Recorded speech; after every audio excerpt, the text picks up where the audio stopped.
All right, guys, what's going on? Welcome in. So I'm just going to come right out and say this.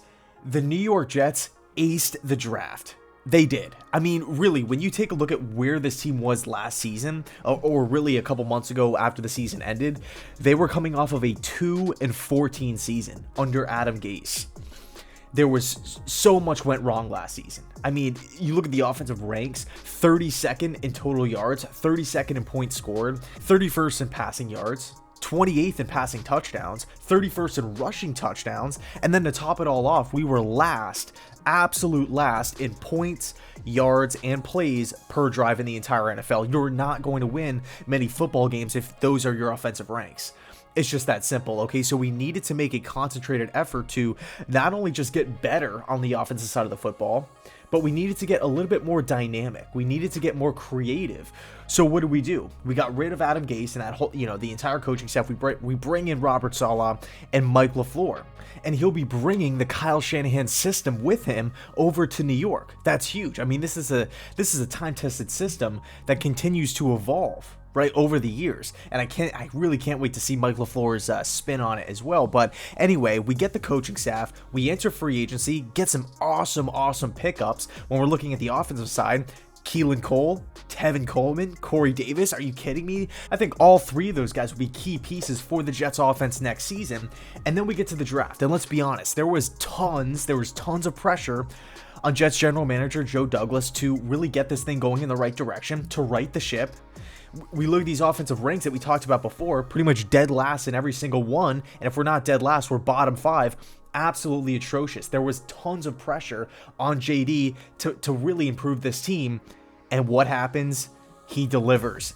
The first 4 players that we select are all on the offensive side of the football. Every single one of these players are explosive, have huge ceilings, they're versatile, they're coming off of really productive seasons, and they all fit the system. That is great. That is awesome. Let's start at the top with Zach Wilson here. Of course, we traded away Sam Darnold. We needed to select a quarterback here at spot number 2. We went with Wilson, who can not only just beat you down the field with the arm strength, he can beat you in the short passing game with the quick release. He can beat you in the intermediate passing game, working off of play action, something that he does really well, and something that this system calls for.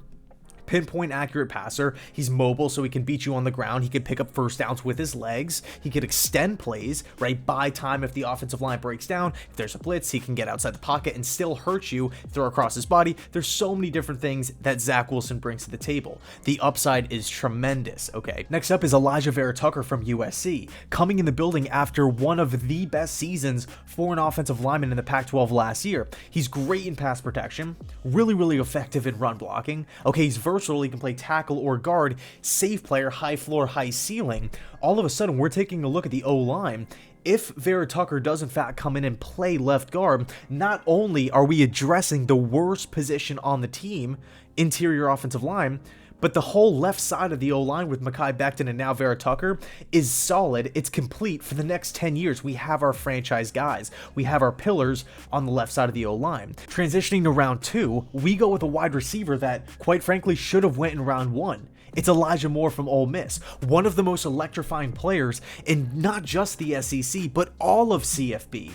This guy's going to come in and be a huge boost for this offense. I definitely feel like Zach Wilson and Elijah Moore have a lot of time to kind of create that chemistry. They're both going to be entering a rookie minicamp together. He has great hands. He has great feet. He has great burst off the line of scrimmage. The route running is there. The yards after the catch. He can beat you down the field. And I feel like he's going to be a huge contributor for this offense next season.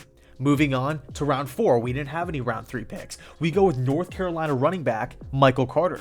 And after we drafted him, rumors were coming out that, hey, if we didn't trade up for Vera-Tucker and we had those 3rd round picks, Michael Carter was going to be one of those picks anyway. But yet we trade up, we get Vera-Tucker, and we get Michael Carter around 4. What an absolute steal. Fits the system, great vision, great acceleration, great burst, and can also do damage in the pass game as well as that security blanket out of the backfield. Checkdowns, slip screens, stuff like that. Michael Carter is a very difficult ball carrier to bring down, 5'8", 200 pounds. And I could very well see Michael Carter trotting out there with the starting unit week 1 against whoever we might be playing, right? So all in all, we're taking a look at the first 4 picks that the Jets made, the 4 offensive players, And frankly, I'm blown away. I am blown away. I can't remember a time when the New York Jets went offense back to back to back to back, and all 4 guys are not only just considered by many people out there as great value picks, but all 4, to me, will have considerable amounts of volume within this offense next season. 4 key pieces, 4 core pieces moving forward for the next, or for the foreseeable future. Okay, so now we're shifting gears into defense because we haven't really addressed that in this draft. And it is a big transition from the 3-4 to the 4-3, especially with, the cover 4, the cover 3 with Robert Saleh. There will be a learning curve for sure. It's not going to be this perfect defense day one. We still have to, address a ton of positions. We still have a lot of vacancies. So what do? We draft tons of players that are multifaceted. Big hitters, confident players, guys that can play safety, guys that can play linebacker, guys that can play outside corner, slot corner. They move all around the defenses. Just a bunch of Swiss Army knives, right? Jason Pinnock, huge hitter. Tremendously athletic, a guy who's great in the running game. Jamien Sherwood, safety from Auburn, who is kind of projected to be that weak side linebacker in the Saleh 4-3 defense. I mean, he's not only just a big hitter that could fly around the football field and make plays in the box, but he can also give you that positional versatility and drop into coverage as a safety. I mean, to get all these hybrid style of players, it's tremendous. Who else? Michael Carter II from Duke. A player with tons of production in the ACC, a great leader, a guy who's not afraid to stick his nose in there and make that hit, a guy who's not afraid to do the dirty work and get his hand in there for a tough pass defense, a really gritty player, a Saleh type of player. Who else? Hampson Nasruddin from Florida State. Great size, 6'4", 215. Nasruddin has a knack for finding the football. He's consistently making plays on the football, whether it's coming up and wrapping up in open field, whether it's down in coverage, intercepting the football, creating a pass defense. He's been a leader for the Seminoles, off the field, right in the locker room. He's a tackling machine, really high defensive IQ, positional versatility. Nasruddin could be a steal here. Who else? Brandon Eccles, cornerback from Kentucky. A guy who has crazy speed, 4.3 speed. He has production in man coverage, production in zone coverage, production in the SEC. Okay, so we're looking at these defensive backs here. They all can hit. They're all leaders. They all can do different things. They're all good at they're all multifaceted, like we talked about before.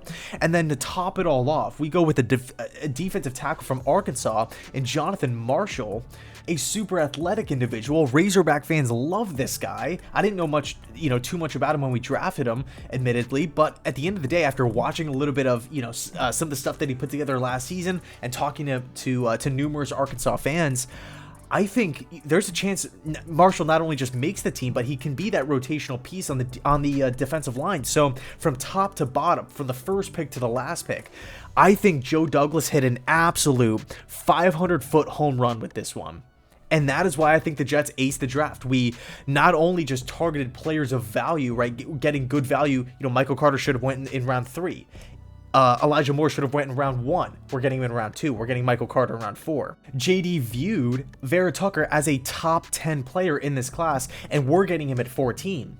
We're getting what we hope to be as our franchise quarterback in Zach Wilson, a guy with numerous tools, multiple qualities that can be utilized at the next level, and he's a perfect system fit. We switch over to the defensive side of the football. We're getting guys that are extremely versatile, that can line up at linebacker, outside corner, slot corner, safety, that can make plays down the field in coverage or in the box. And they're all kind of the same body type. They're all super, athletic freaks, all perfectly built for today's league. So my hat goes off to Joe Douglas, the scouting department, the front office, the coaching staff, because I truly feel like the Jets hit the ball out of the park on this one. And who knows, only time will tell.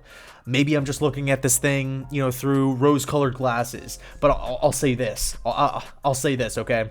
If I were to ask you to give me a perfect draft class for the New York Jets, and this is what you gave me, I would be pumped. This is exactly what I would have expected. Okay, so I'll leave it there. Thanks so much for watching. Let me know your thoughts down below in the comment section.